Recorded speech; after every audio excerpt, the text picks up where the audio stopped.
Beside water, which of the following chemicals are used for the manufacture of sodium carbonate bye Solvay process? Solvay process में देखा जाए sodium chloride होता है,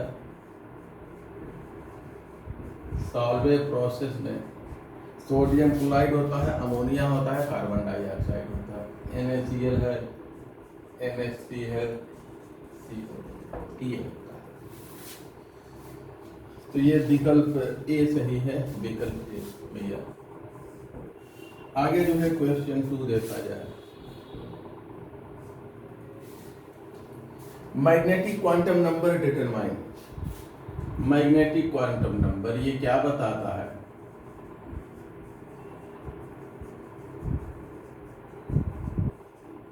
ये हमें बताता है orientation of orbital, orientation of orbital,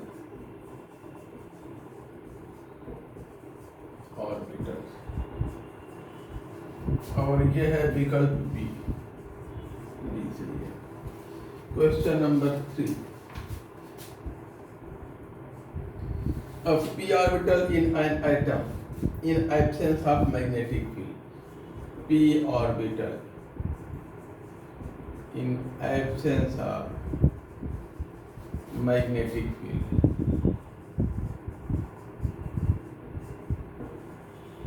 तो इन्होंने दे रखा है 6 fold regenerate, 2 fold regenerate, 3 fold. तो ये 3 फोल्ड रीजनरेट होता है, ये होता है 3 फोल्ड रीजनरेट।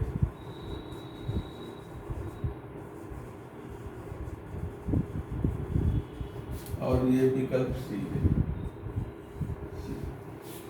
आगे क्वेश्चन 4 देखिए। चौथा, 2 लिस्ट है और उनको मैच करना है। देखिए पहला है ल्यूकस रिएजेंट,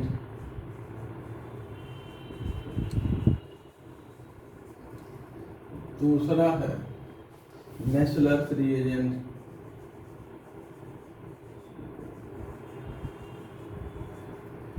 तीसरा है सोरेल सीमेंट,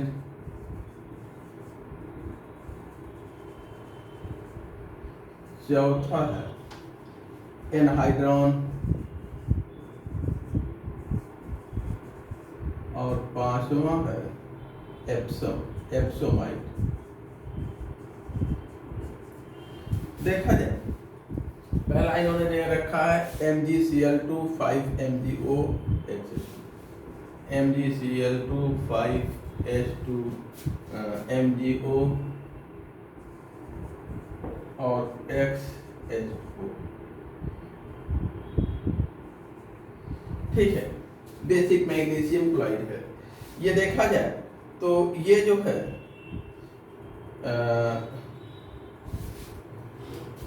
सॉरेल सीमेंट, ये सॉरेल सीमेंट है सी, ये है sorrel cement, magnesium chloride 5 magnesium, यानी बेसिक मैग्नीशियम क्लोराइड है, ये सॉरेल सीमेंट कहलाता है। अगला जो है दूसरा इन्होंने दिया है MgClO4 ट्वाइस, ये जो है ये एनहाइड्रॉन कहलाता है, एनहाइड्रॉन, ये तीसरा है। आगे जो है अगला है सॉरेल सीमेंट, तीसरा है MgSO4 7H2O, एप्सोमाइट ये कहलाता है, एप्सोमाइट, ये एप्सोमाइट कहलाता है। चौथा है एनहाइड्रस जिंक क्लोराइड और HCl प्लस कंसंट्रेट HCl, ये जो है ल्यूकस रिएजेंट कहलाता है। और पांचवा है KOH प्लस K2HCl, ये जो है नेस्लर अभिकर्मक होता है, इनको नोट कर लीजिए, ध्यान रखिएगा। नेक्स्ट आते हैं क्वेश्चन नंबर 5 पर।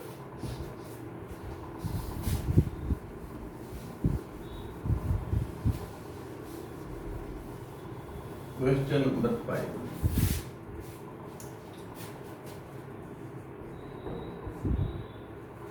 Hybridisation involve in the complex, ये Fe(F6) 3 and Fe(H2O6) 3 इनका हाइब्रिडाइजेशन तो देखा जाए, ये जो है इस हाँ इसका जो है 3D में 5 इलेक्ट्रॉन होता है, ध्यान देंगे तो ये जो है हाफ फील्ड है, मोर स्टेबल है, इसकी पेयरिंग नहीं होती, तो ये वीक फील्ड लिगेंड की तरह व्यवहार करता है, और इसका sp3d2 होता है, इसका भी sp3d2 होता है। ठीक है, अगला जो है क्वेश्चन नंबर 6।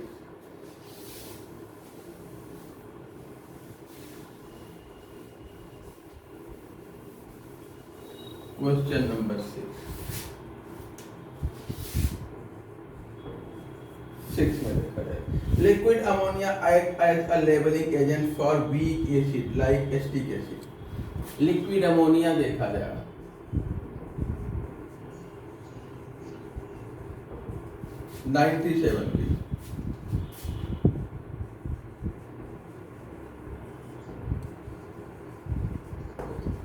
हाँ हाँ इसके +3 पे माने।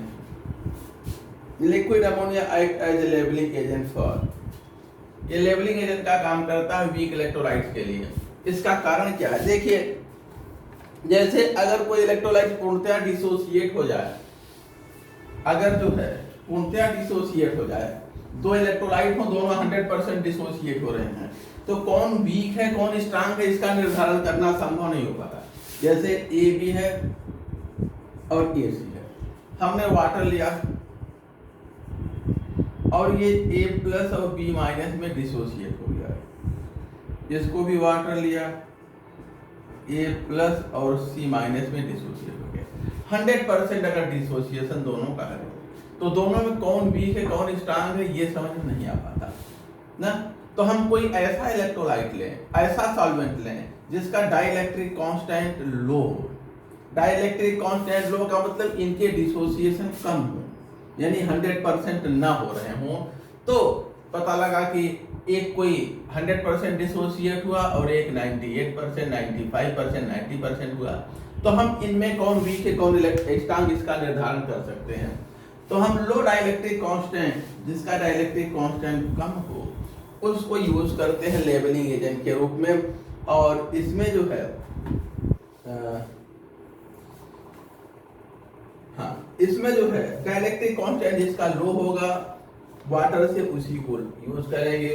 तो इसमें विकल्प जो है लिक्विड अमोनिया यूज करते हैं वीक एसिड्स के लिए, इसका विकल्प बी सही है, विकल्प B. It's levelling dielectric constant, dielectric constant is lower than that of water.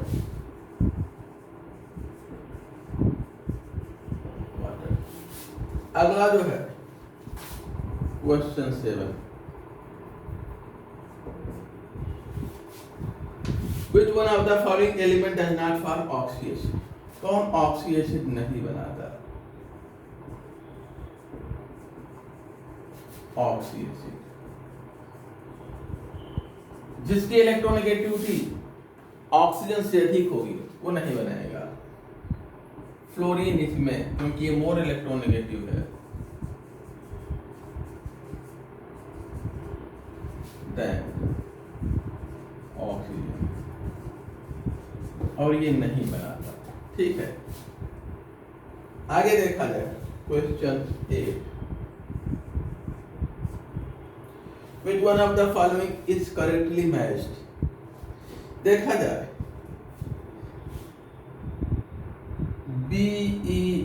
अच्छा इसमें BeCl2 और CO2 ये लीनियर होते हैं, इन्होंने नॉन लीनियर दिया है।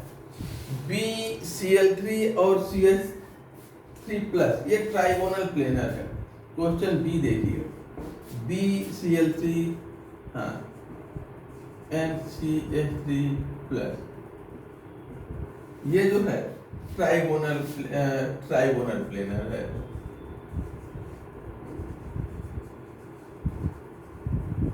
और यही सही है, ठीक है। अगला जो है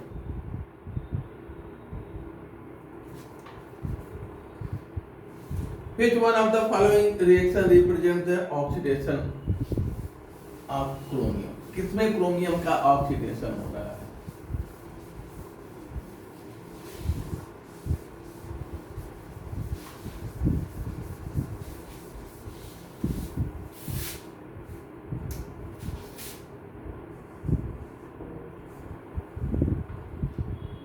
देखिए, पहला Cr2O3 प्लस 6OH माइनस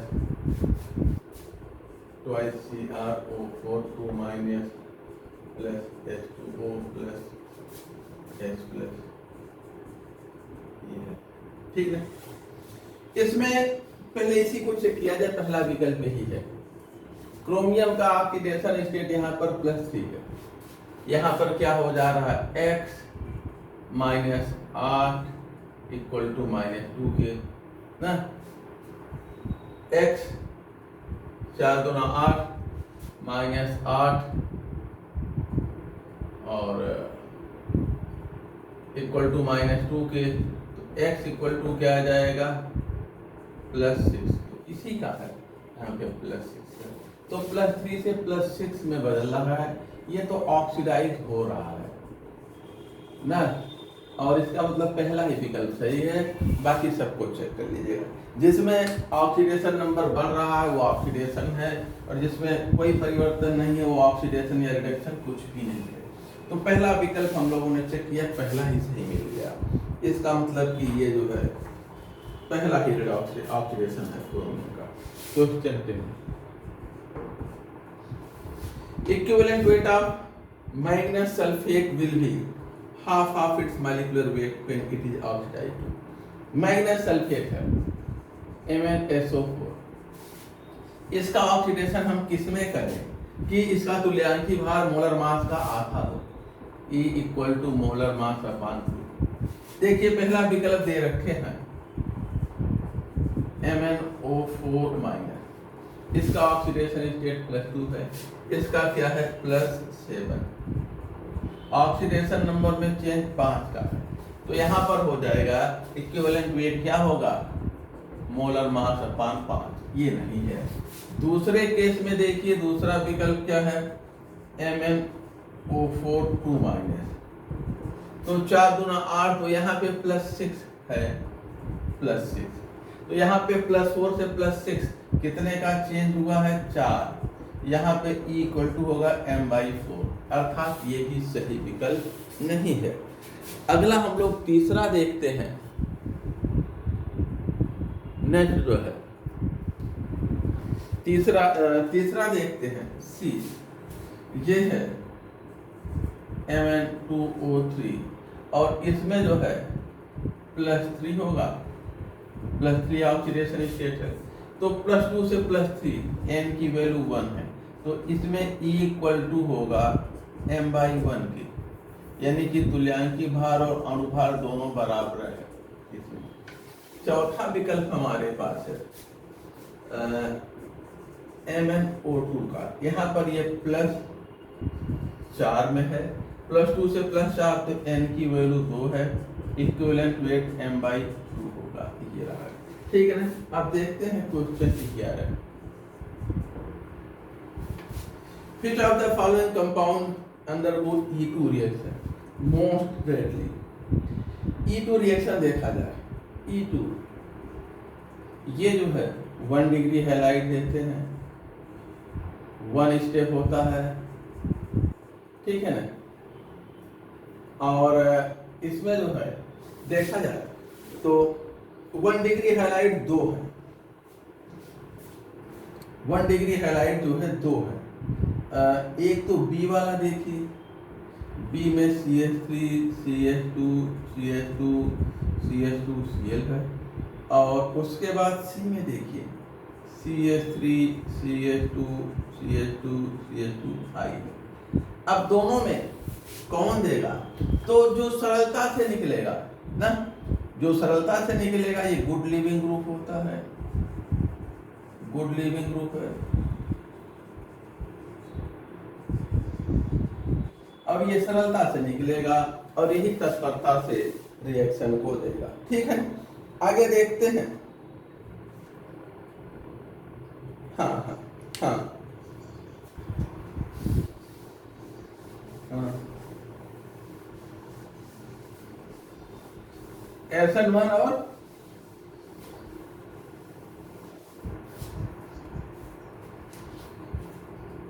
हाँ हाँ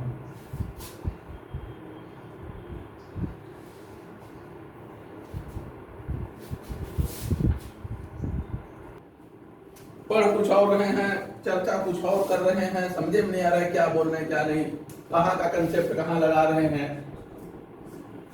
चलिए आगे देखा जाए। when a mixture of carbon monoxide gas and dry HCl, अच्छा बेंजीन पर CO प्लस HCl पास कर रहा है, ठीक है ना, AlCl3 की प्रेजेंस में, तो क्या मिलेगा? बेंजल्डिहाइड मिलेगा। कौन सा रिएक्शन है?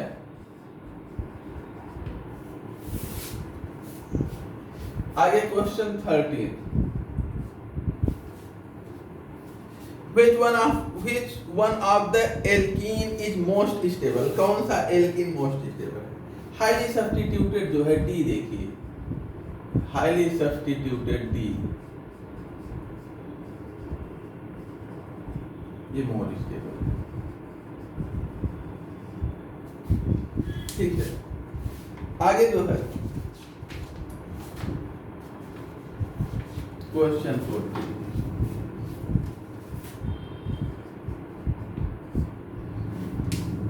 which one of the following compound is least basic?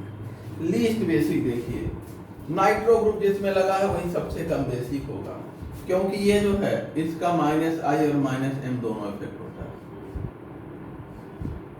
हाँ बोलिए।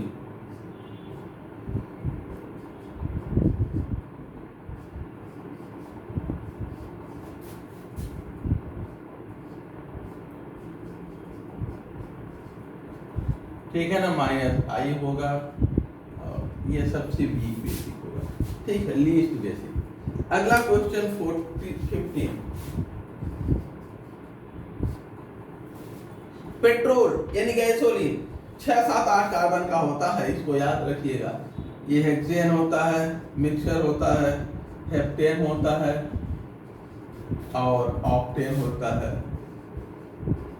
फिर मिट्टी का तेल उससे ऊपर आता है 9, 10, 11 तक, फिर उसके बाद आता है डीजल आता है, ये इनका क्रम है, पेट्रोल, मिट्टी का तेल, फिर डीजल। डीजल के कार्बन बड़े होते हैं। आगे देखते हैं क्वेश्चन 17। क्वेश्चन ये 16 था, अच्छा 15 मैंने छोड़ दिया। क्वेश्चन ये 16 था, 15 छूट गया है। क्वेश्चन 15 देखिए। Question 15, which of the following carbocation is most stable? तो देखा यार डी वाला देखिए, PH ट्राइफेनिल मेथाइल कैटायन है, ये मोस्ट स्टेबल है। ठीक है, ये सबसे ज्यादा स्टेबल है। आगे क्वेश्चन 17 में देखा गया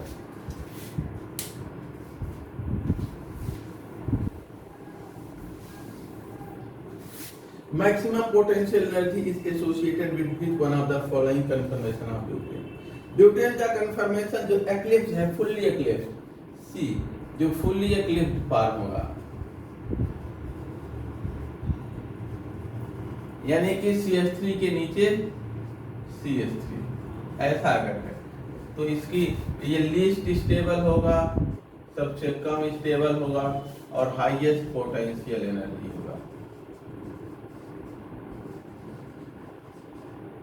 पोटेंशियल एनर्जी सबसे। Question 18, which one of the following does not exhibit cisterns isomerium? तो देखिए इसमें हमें लगता है कि ये पहला दूसरे में दोनों में आर आर दिया है, सेम दिया है, आर आर डैश नहीं दिया है, तो इसी में नहीं होगा। अगर ये अलग होते, एक आर डैश होता तो ये शो करता, ठीक है ना। आगे जो है बाकी सभी शो करेंगे कुछ। हाँ,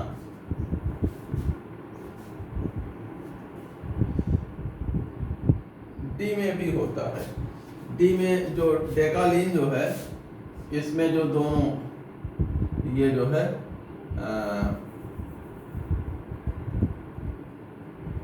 अभी मैंने थोड़ी देर पहले स्ट्रक्चर बनवाया था सिस ट्रांस डेकालीन का, ठीक है ना। सिस ट्रांस दोनों का बनवाया था और सिस ट्रांस दोनों डेकालीन का स्ट्रक्चर बनवाया था, ठीक है ना। हाँ, नेप्थलीन में बनवाया था, उसको खोल के देख लीजिए। उसमें होता क्या है कि जो है ये दोनों जो H है ना, ये सेम साइड और अपोजिट साइड दोनों का स्ट्रक्चर बनवाया था, देख लीजिएगा, ठीक है।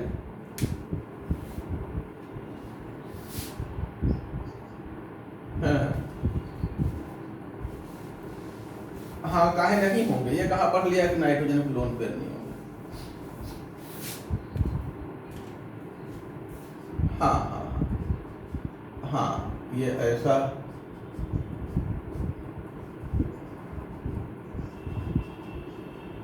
और दूसरा जो है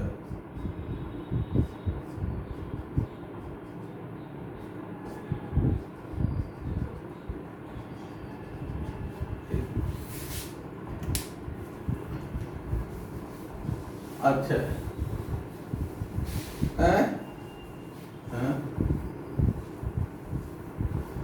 क्वेश्चन 17,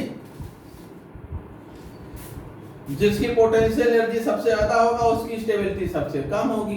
बताया है एन-ब्यूटेन कन्फर्मेशनल आइसोमेरिज्म। खोल लो बेटा, पढ़ लो, देख लो। नोट्स तो आप लोग कभी नहीं पलटते हो, किताब में पलटते हो ना, कॉपी पलटते हो ना, नोट्स को पलटते हो, तो कहाँ से सब आ जाएगा। ये है मेथाइल के नीचे मेथाइल और यहाँ पे मैक्सिमम रिपल्सन होता है, ठीक है ना। ये जो है एक्लिप्स्ड कन्फर्मेशन है, ये लीस्ट स्टेबल है, इसकी एनर्जी सबसे पोटेंशियल एनर्जी सबसे ज्यादा होती है, ठीक है ना। सब बताया, सब दिखाया, सबकी एनर्जी लिखाया है, एनर्जी का डिफरेंस लिखाया है। एक आध बार कॉपी पे पलट लिया करो कभी।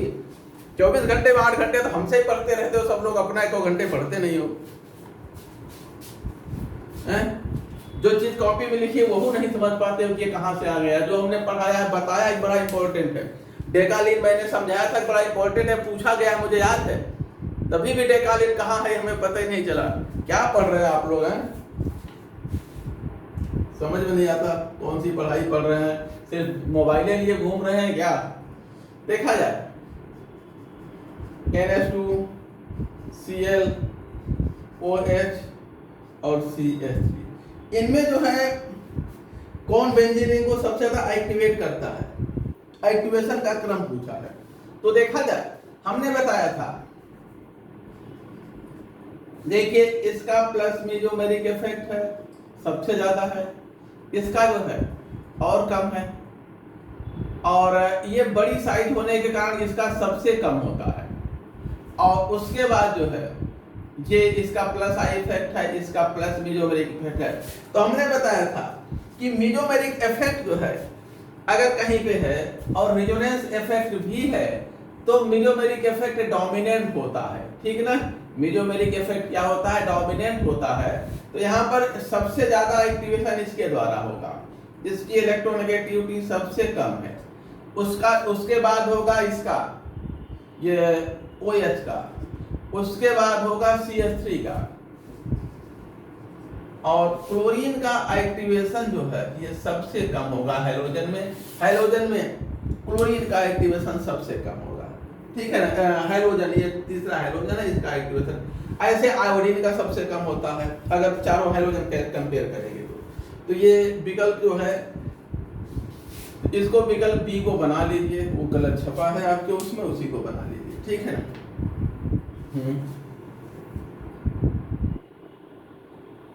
हाँ बेटा, ये बताओ, जैसे अभी हमने देखा कि जैसे कहीं पे भी इलेक्ट्रॉन आने जाने का, हम एग्जांपल आपको ये बता रहे हैं कि आप सबसे ज्यादा किससे कोई क्वेश्चन होता है तो बातचीत करते हो या अपनी समस्या दूर करते हो? जो आपके समकक्ष हैं, या फिर जो बहुत बुजुर्ग हैं, या बहुत बच्चे हैं, या हम कहें कि जो आपकी क्लास के इक्विवेलेंट पढ़ रहे हैं, या जो क्लास 1-2 में है, किससे कंपेयर करते हो? आप अपने इक्विवेलेंट से ज्यादा क्लोज होते हो ना। आप किसके पास ज्यादातर जाते हो? जो आपके समकक्ष हैं, आपके मित्र हैं। यहां पर क्लोरीन का जो है 2p होता है, इसका कार्बन का 2p है और इसका 3p होता है। ऑर्बिटल्स की साइज का डिफरेंस ज्यादा होता है, इलेक्ट्रॉन का डिलोकलाइजेशन कम होता है, ठीक है ना। यहाँ ऑर्बिटल कार्बन का भी 2p है, बेंजीन का जो कार्बन है वो 2p है, नाइट्रोजन में भी 2p है, यहाँ पे भी 2p है, यहाँ पे भी 2p है। यहाँ तो कोई मतलब नहीं मेसोमेरिक इफेक्ट का, यहाँ 3p है, ठीक है ना। तो जब ऑर्बिटल की साइज का डिफरेंस या एनर्जी का डिफरेंस ज्यादा होता है तो इलेक्ट्रॉन का डिलोकलाइजेशन या ओवरलैपिंग वहां नहीं होती है, कम होता है, ठीक है। अगर दो ऑर्बिटल्स की ओवरलैपिंग, दो ऑर्बिटल की एनर्जी का डिफरेंस ज्यादा है तो डिलोकलाइजेशन वहां नहीं होता। क्लोरीन का 2p है और कार्बन का, क्लोरीन का 3p है और कार्बन का 2p है। ऑर्बिटल की साइज बड़ी है, देखो ये कार्बन है 2p, ये नाइट्रोजन है 2p, ठीक है। ये इसके साथ डिलोकलाइज होगा। ये कार्बन है और ये क्लोरीन है 3p, तो इसका इसके साथ डिलोकलाइजेशन नहीं होगा, एनर्जी का डिफरेंस बढ़ जाता है। अगर इसी जगह आप आयोडीन कर लो, आयोडीन, तो ये 2p और ये 4p 5p होगा, ये और कम डिलोकलाइजेशन होगा, यहाँ एकदम नहीं होगा। तो ऑर्बिटल की साइज का डिफरेंस है ना, एनर्जी का डिफरेंस बढ़ने पे डिलोकलाइजेशन नहीं होता। हाँ,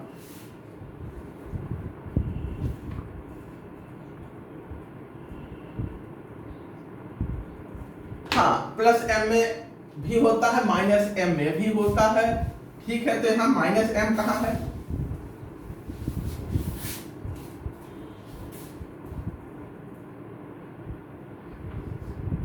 हाँ, क्लोरीन में क्या लग जाए?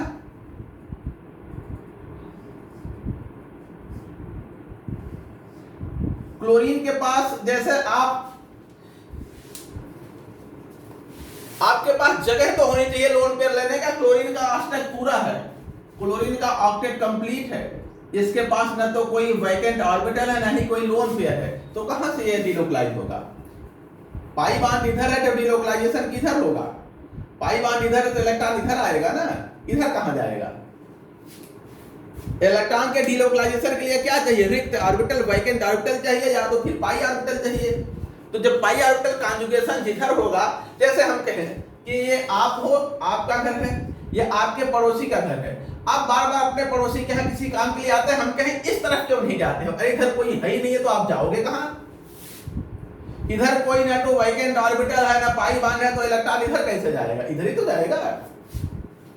नाइट्रोजन में ऐसा है, नाइट्रोजन में ऐसा है, तो नाइट्रोजन में होता है, इसमें इधर भी होता है क्योंकि इधर इधर भी पाई बॉन्ड है। क्लोरीन में कौन सा पाई बॉन्ड है बताओ? कहां डिलोकलाइज होगा इलेक्ट्रॉन?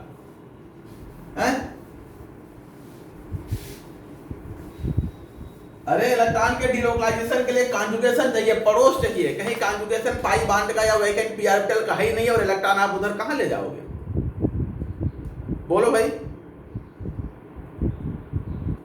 चले। अब दो टंकियां हैं, एक यहां तक भरी है और अगली यहां तक, ये भी भरी है और अगली खाली है, यहां तक भरी है, और दोनों को आपने इसे कनेक्ट कर रखा है, ये कनेक्ट है। आपको मैंने दोनों टोटी खोल दिया, पानी इधर भाग रहा है, इधर क्यों नहीं भाग रहा है? इधर भरा है तो कहां भागेगा पानी? इधर दोनों तरफ सतह बराबर है तो पानी इधर कहां जाएगा? इधर खाली रहेगा, उधर जाएगा ना। चलिए आगे देखते हैं। अब चलेंगे, और कुछ पूछना है? नहीं, हमें तो लग रहा है कि एक बताना होगा कि क्लोरीन में खाली कहां है, यानी क्यों नहीं खाली है, क्लोरीन में कहां इलेक्ट्रॉन भरे हैं, क्लोरीन में पाई बॉन्ड क्यों नहीं है, बताने की जरूरत तो नहीं है। इच्छा है बता ही देते हैं। देखिए क्लोरीन में जो है ना, एक सिग्मा, एक वैकेंट और एक इसके पास अनपेयर्ड इलेक्ट्रॉन और एक सिग्मा बॉन्ड बनाया, बाकी इसके पास सभी पेयर्ड इलेक्ट्रॉन है, इसलिए ये अगला पाई बॉन्ड नहीं बना था। इसका स्ट्रक्चर क्या है, पूरा है, ये 8 इलेक्ट्रॉन है, इसके पास कोई अनपेयर्ड इलेक्ट्रॉन नहीं है, जबकि कार्बन के पास ऐसा नहीं, कार्बन के पास और वैकेंट यानी अनपेयर्ड इलेक्ट्रॉन होते हैं, इसलिए वो पाई बॉन्ड बनाता है, ठीक ना। चलिए अब देखते हैं क्वेश्चन नंबर 20।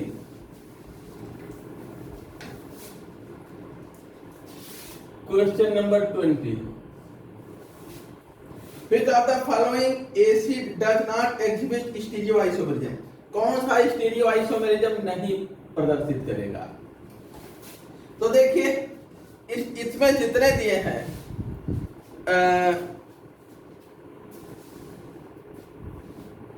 सभी जो है फ्यूमेरिक एसिड है, ये सिस्टोन ज्योमेट्रिकल आइसोमेरिज्म शो करेगा। लैक्टिक एसिड है, इसमें एक कायरल कार्बन होता है, ऑप्टिकल आइसोमेरिज्म शो करेगा। टार्ट्रिक एसिड भी ऑप्टिकल शो करता है। साइट्रिक एसिड में देखिए, साइट्रिक एसिड में कोई कायरल कार्बन नहीं होता है, यही है साइट्रिक एसिड। साइट्रिक एसिड में देखिए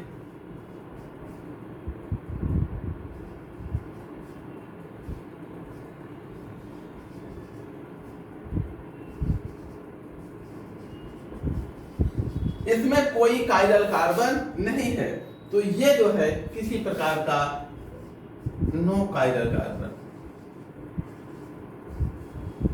ये किसी प्रकार का आइसोमेरिज्म प्रदर्शित नहीं करता है। अगला देखा जाए क्वेश्चन 21।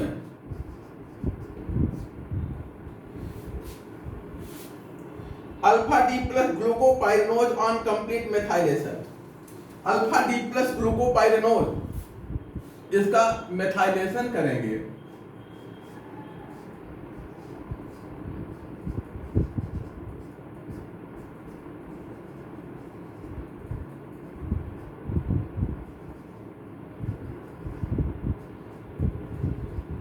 ये है। तो हर कार्बन पे जो है हर OH पे एक मेथाइल ग्रुप जुड़ जाता है, और 5 OH है,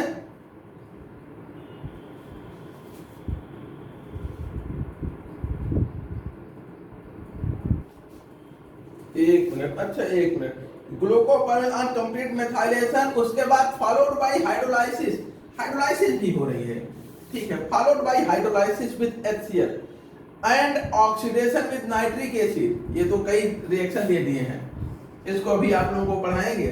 और ये बनाता है xylo trimethoxy glutaric acid, xylo trimethoxy glutaric acid बनाता है ऑक्सीडेशन के बाद जो है जाइलो ट्राइमेथॉक्सी ग्लूटेरिक एसिड। अभी शाम को पढ़ाएंगे ग्लूकोज ना, तो उसको स्ट्रक्चर में उसकी प्रॉपर्टीज में ये आप लोगों को पढ़ाएंगे, या रिएक्शन देख ही लीजिए, चाहे तो रिएक्शन चाहे तो अभी देख लीजिए, शाम को फिर छोड़ देंगे, हैं? हाँ देख लीजिए, अभी देख लीजिए तो शाम को छोड़ देंगे इसको, यहाँ पे देख लीजिए। देखिए ये तो बताए, अच्छा इसमें एक मिस्टेक हुआ है OH का, OH ये ऊपर है, ये नीचे है और ये ऊपर है, कोई फर्क नहीं पड़ता। अब यहां तक तो हम लोग मेथाइलेशन करेंगे तो ये बन ही जाएगा। अब इसका जो है मेथाइलेशन कर दिया जाए, मेथाइलेशन हमने बताया मेथाइलेशन करेंगे तो सभी पे CH3 जुड़ेगा, तो सब वैसे ही रहेगा, OCH3 H OCH3 OCH3 H H OCH3 HCH2 OCH3, ये ठीक है। अब आगे इसकी हाइड्रोलाइसिस करेंगे, एसिडिक मीडियम में हाइड्रोलाइसिस करेंगे तो सारे यहाँ पर एक ये नहीं निकलता है मिथाइल ग्रुप, और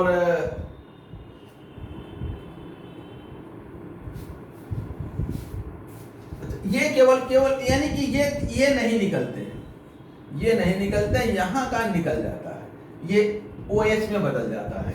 तो अब आगे आपको मिलेगा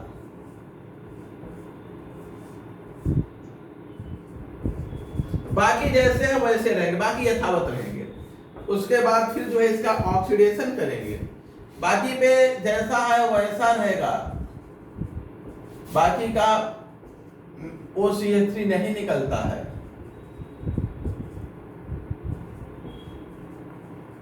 ठीक है, अब इसका ऑक्सीडेशन करेंगे नाइट्रिक एसिड के साथ,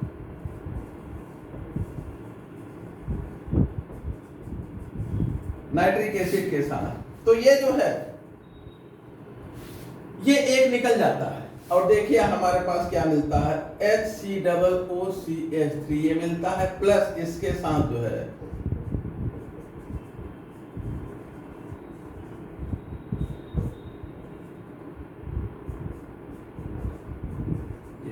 ठीक है। और ये फिर ऑक्सीडाइज हो जाता है, ऑक्सीडाइज होकर के दोनों एल्डिहाइडिक ग्रुप एसिड में बदल जाते हैं, दोनों एल्डिहाइडिक एसिड में बदल जाते हैं। ये जो एल्डिहाइड है COOH CHOH3 और COOH, ठीक है। और ये हो गया जाइलो ट्राइमेथॉक्सी ग्लूटेरिक एसिड।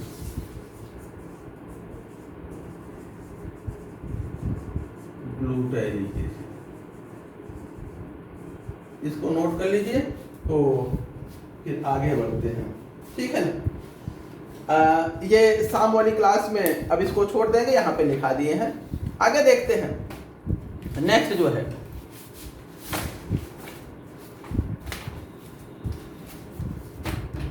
अगला है क्वेश्चन 22। बेटा नोट कर लीजिए, इसको नोट कर लीजिए क्योंकि थोड़ा बड़ा है रिएक्शन।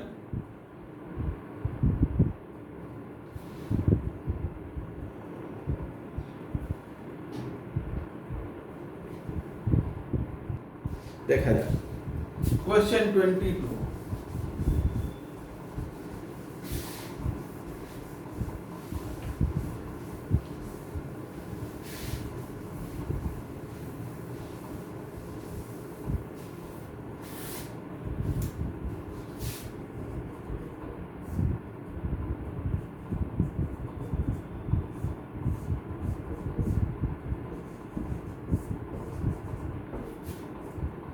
अच्छा, इसमें कौन सा रिएक्शन है ये पूछ रहे हैं।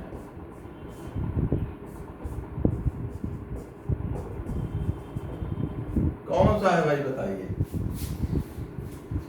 ये 1 डिग्री है, 1 स्टेप है, ठीक है ना। तो SN2 होगा। SN1 तो 2 स्टेप का होता है, SN1 टर्सरी देता है, ठीक है। Question number 23। Paranitrophenol has high melting point. Paranitrophenol का ऑर्थोनाइट्रोफिनॉल के कंपैरिजन में मेल्टिंग पॉइंट हाई होता है। कारण क्या है, ये इंटरमॉलिक्यूलर हाइड्रोजन बॉन्डिंग बनाता है, ठीक है ना।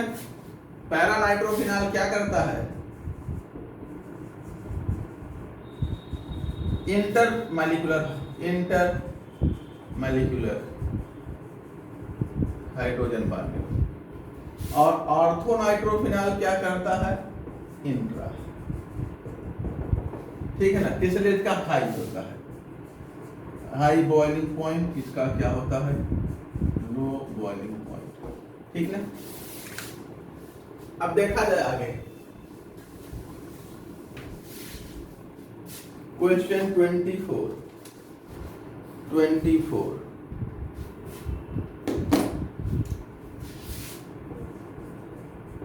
24 देखिए, n propyl magnesium bromide on treatment with carbon dioxide and further oxidation.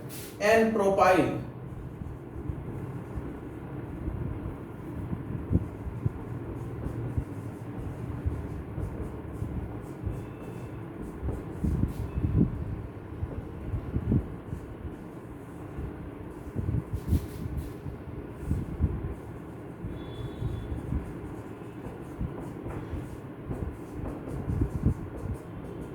इसका ऑक्सीडेशन, इसकी हाइड्रोलाइसिस कर देंगे तो हमें एसिड मिल जाएगा, ठीक है ना। ब्यूटेनोइक एसिड मिलेगा।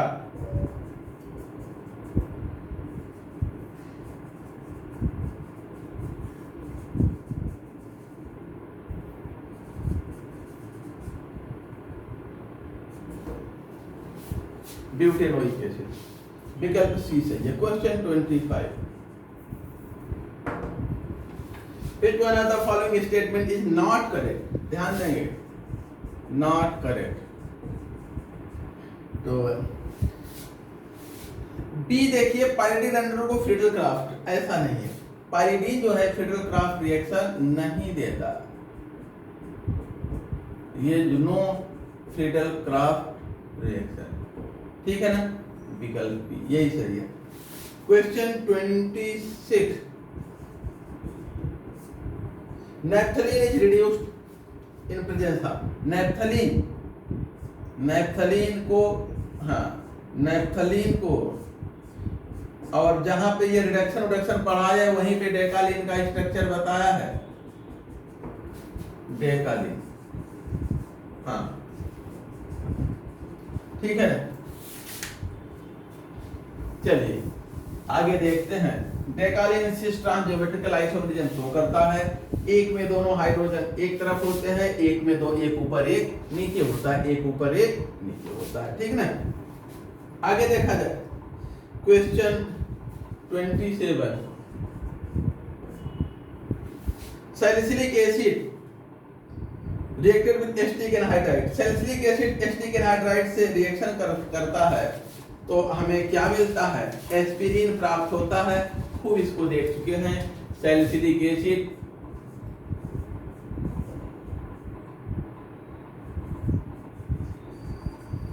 हाँ 27, अच्छा 27 छूट गया, ये 28 है, 27 देखिए 27,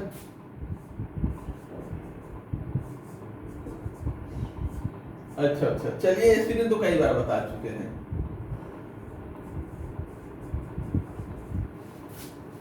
एसिटिक एनहाइड्राइड,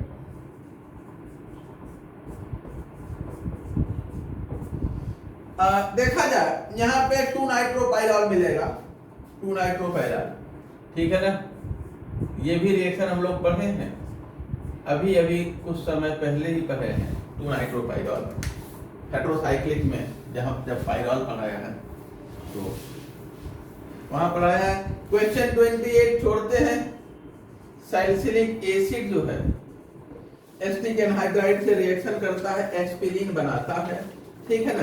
एस्पिरिन, इसमें विकल्प सी सही है, एस्पिरिन। क्वेश्चन 29 देखा जाए, ethyl aceto acetate on ketonic hydrolysis, ethyl acetoacetate देखा जाए,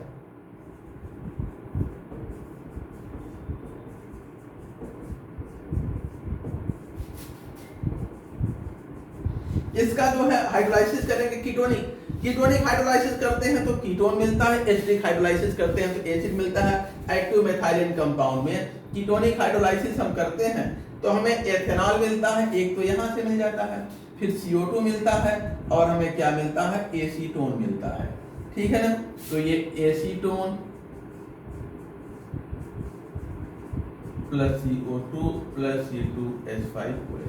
कीटोनिक हाइड्रोलाइसिस करते हैं तो कीटोन मिलता है, एसिडिक हाइड्रोलाइसिस करते हैं तो COOH यानी एसिड मिलता है, ठीक है। ये ध्यान रखेंगे, एक्टिव मेथाइलिन कंपाउंड में ये हम लोग पढ़ते हैं, एसिडिक और कीटोनिक हाइड्रोलाइसिस। नेक्स्ट देखा जाए क्वेश्चन 30, स्ट्रीकर रिएक्शन,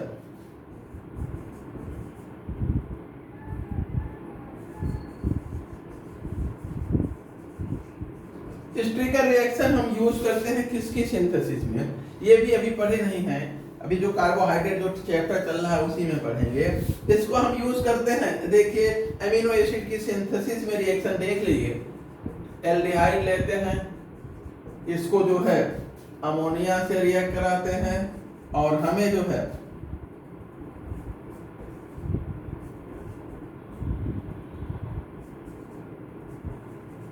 ये मिलता है, इस पे प्लस चार्ज आ जाएगा, फिर ये इस पे आ जाता है और ये जो है OS के रूप में, और लोन ये इस पे आता है, इसका लोन पेयर जो है इस पे लोन पेयर, जब ये इस पे आएगा तो यहाँ लोन पेयर बन जाएगा, लोन पेयर इस पे अटैक कर देता है और ये OS बाहर हो जाता है और इस तरह से हमारे पास आ जाता है NH2R ये हो गया। अब NH2 पे फिर से प्लस चार्ज आ गया। अब ये Cn से रिएक्ट करता है, Cn से Cn माइनस इस पे अटैक करेगा, ये इधर जाएगा तो ये हो गया CnH2 CnRH।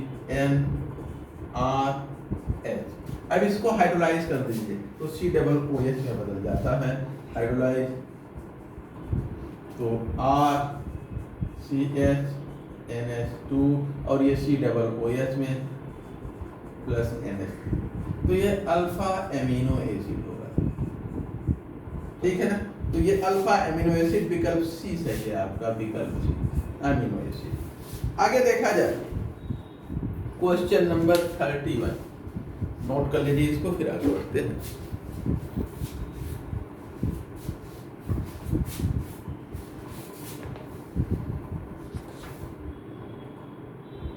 पचास सवाल आज सोचे हैं खत्म करने को, देखिए हो जाना चाहिए, हो जाएंगे ना। 50 सवाल आज सोचे थे तो 70 बचेगा, 70 जो है कल जब 10:30 से पढ़ाएंगे तो 70 खत्म हो जाएगा आज ले। हाँ सब ठीक है। कैसा बायोलॉजी का पेपर हुआ? बायोलॉजी वाला पेपर बताइए, सन्नाटा खींच गया है, यानी कुछ नहीं आ रहा था हमारी तरह परीक्षा देने हैं।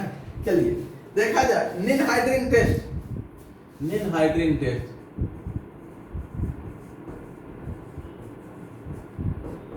हमें लगता है ये पूछना है किसके लिए होता है ना। तो निनहाइड्रीन देखिए, ये 2 ये होता क्या है इसको देख लीजिए। निनहाइड्रीन जो है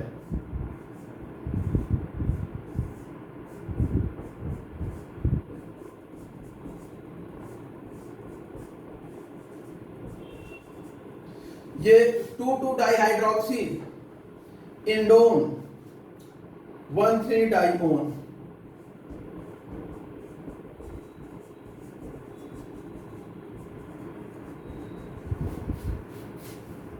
टू 5 1 2 3 1 3 डाइओन ये होता है। और ये वैसे जो है ये पर्पल कलर देता है, ब्लू कलर का होता है, ब्लू होता है। और एमिनो एसिड के साथ ये कैसा कलर देता है? पर्पल कलर देता है।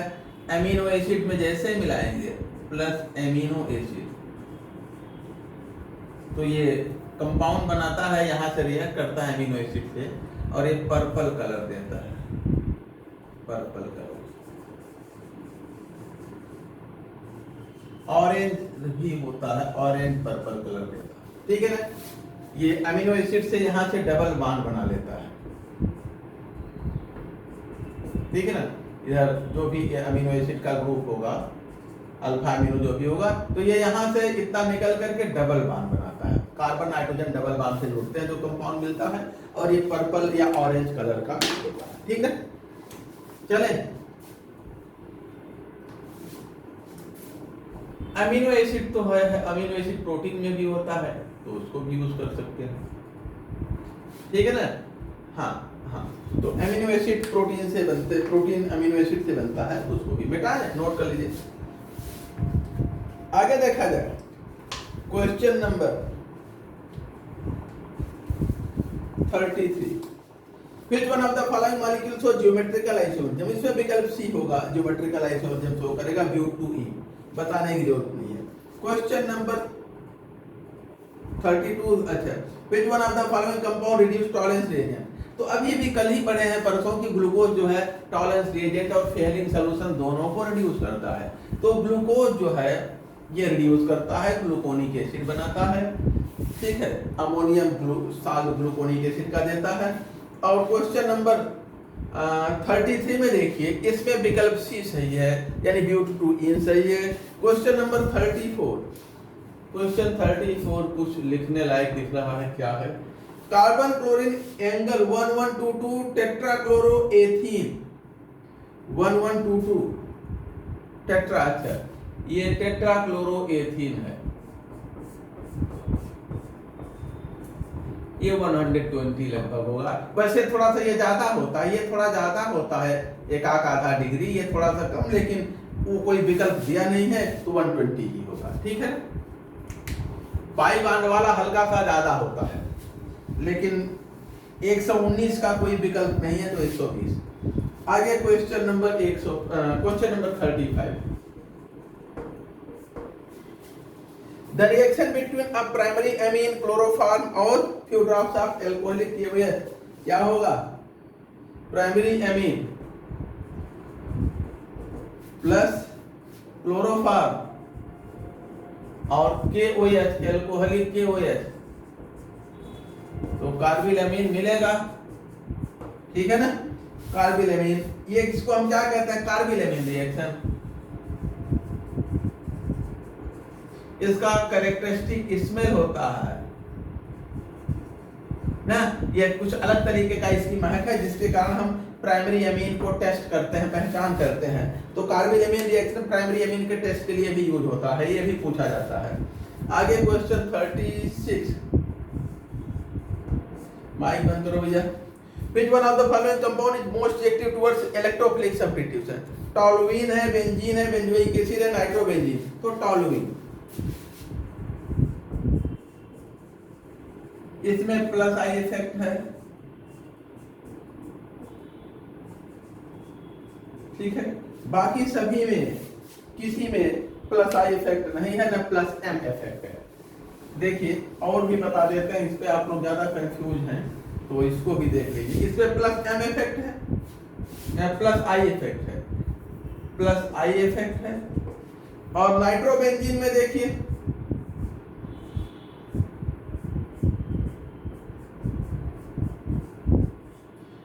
एक तो माइनस आई है, दूसरा ये इधर भागेगा माइनस एम भी है, ठीक है, इसलिए कम रिएक्टिव है। बेंजीन में कोई प्लस आई इफेक्ट नहीं है, तो सबसे ज्यादा रिएक्टिविटी टॉलुइन की होगी, उसके बाद बेंजीन की होगी, फिर नाइट्रोबेंजीन, ठीक है ना। अब ये किसके लिए है? इलेक्ट्रोफिलिक सब्स्टिट्यूशन के लिए, न्यूक्लियोफिलिक के लिए इसका उल्टा हो जाएगा, ये फिर ये। आगे देखते हैं क्वेश्चन 37।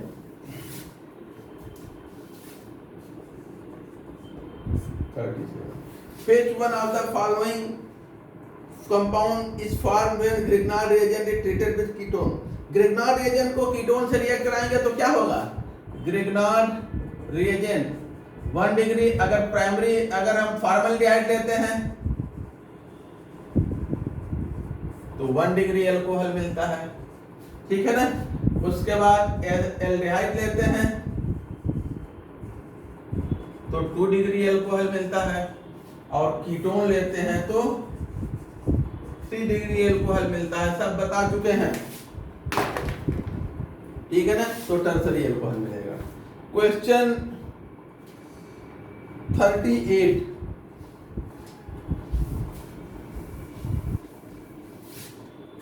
देखिए, कोई कंपाउंड है C8H12 और इनका कहना है 1 मॉलिक्यूल इसमें हाइड्रोजन जुड़ता है। कितना हाइड्रोजन? 1 मॉलिक्यूल हाइड्रोजन जुड़ता है। एंड फॉर ऑन ओजोनाइसिस डाइएल्डिहाइड, ओजोनोलाइसिस पे क्या बनाता है? डाइएल्डिहाइड बनाता है। देखिए ओजोनोलाइसिस पे डाइएल्डिहाइड बनाता है, ये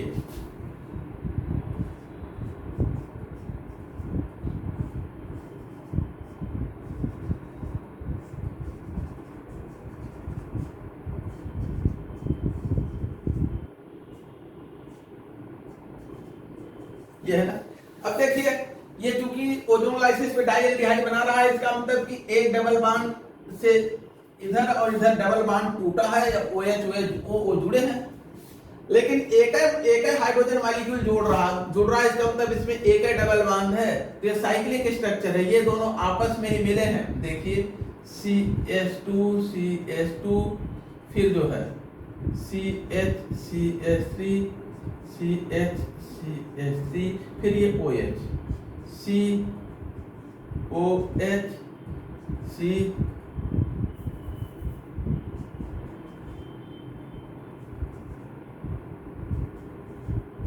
ये है ना, एक कंपाउंड मैंने मोड़ के बना दिया, अब दोनों ऑक्सीजन निकाल के डबल बॉन्ड बना दीजिए, ठीक है ना, तो आपको वो कंपाउंड मिल गया जो ये था।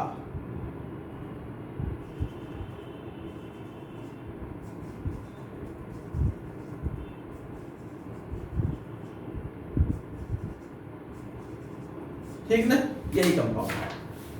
ये देखिए 8 कार्बन है, 2 4 6 8 कार्बन हो गए, हाइड्रोजन 12 है, 2 4 5 6 और 6 12 कैसे हो गए, 2 4 5 6 और 6 12 6 18, हाइड्रोजन 18 दिया है।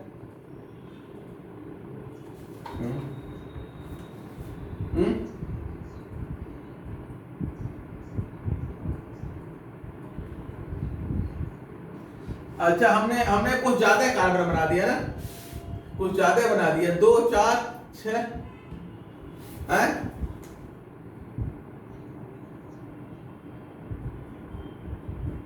हाँ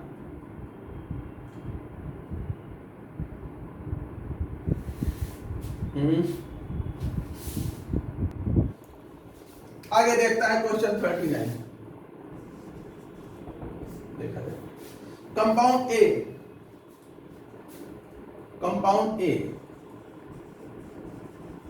कोई कंपाउंड ए और ये है क्या, C4H8Cl2 is hydrolysed to compound B, और यह C4H8O which gives an oxime and a negative tolerance test। अब ये क्या देता है, पहला ऑक्सीम बनाता है और दूसरा क्या देता है, नेगेटिव टॉलरेंस टेस्ट। ठीक है ना, तो कंपाउंड है क्या ये बताइए, ये कंपाउंड है क्या फिर, ये नहीं है कि हाइड्रोलाइज कर दिए ये बनता है, इससे ये बनता है, ये कंपाउंड क्या है ये नहीं पूछा गया, ये कंपाउंड क्या है।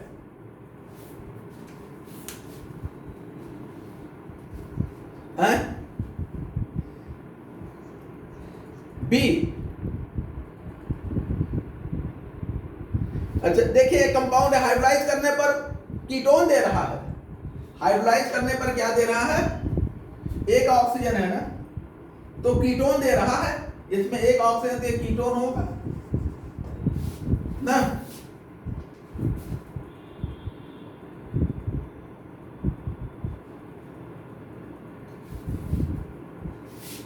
अच्छा, और टॉलरेंस टेस्ट नहीं दे रहा है, नेगेटिव टॉलरेंस टेस्ट का मतलब समझते हैं, हाँ बेटा, हाँ अच्छा, नेगेटिव टॉलरेंस टेस्ट का मतलब ये कीटोन है, एल्डिहाइड तो देता है, ठीक है ना, और ऑक्सीजन ये बनाता है, इसका मतलब कि बीच के क्लोरीन पर जो है, बीच के कार्बन पर 2 क्लोरीन कहीं पर है, ठीक है ना।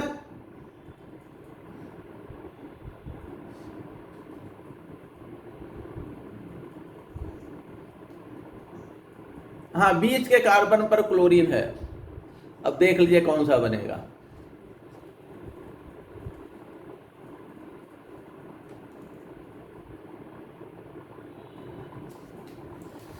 हमें लगता है इसमें जो है कौन सा, बी वाला है, बी में किनारे, अगर किनारे क्लोरीन लेंगे, एक किनारे और एक बीच में करेंगे, जो विकल्प डी की बात कर रहे हैं, तो फिर आपको एल्डिहाइड मिलेगा और एल्डिहाइड और दो ऑक्सीजन जुड़ेंगे, फिर एक किनारे वाले पे एक बीच वाले पे, और एक एल्कोहल मिलेगा और एल्डिहाइड मिलेगा और वो टॉलरेंस टेस्ट देगा। क्वेश्चन 40 देखा जाए।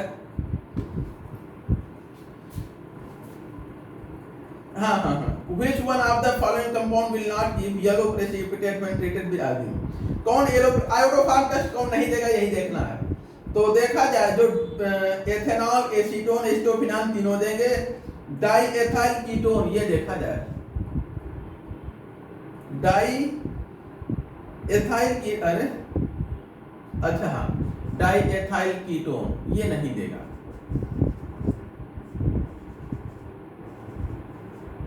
ये नहीं देगा, ठीक है ना, क्योंकि इसमें मेथाइल कीटो ग्रुप नहीं है, मेथाइल कीटो ग्रुप इसमें नहीं है तो ये नहीं देगा, ठीक है। चलिए, नहीं हो पाए हम लोग 15 मिनट 10 मिनट देर तक खींचने के बाद भी नहीं पहुंच पाए। अब शाम को ही देखा जाए, कल देखा जाए। एक्चुअली आप लोग